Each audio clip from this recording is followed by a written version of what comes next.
যে এই ঘটনা ঘটেছে সেখানে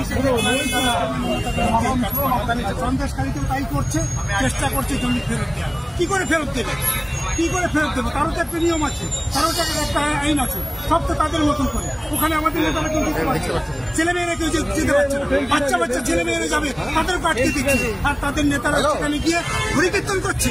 ইয়ারকে পেয়েছে ওখানে, ইয়ারকে পেয়েছে,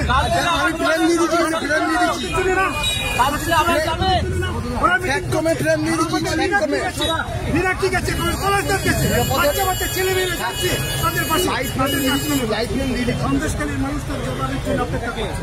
আজকের কে করছে? আজকে কেন আজকে ঘর চালানো হয়েছে? কেন এই নেতারা পালিয়ে বেড়াচ্ছে?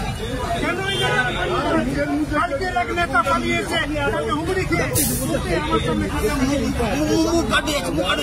এই খুব কতদিন চলছে,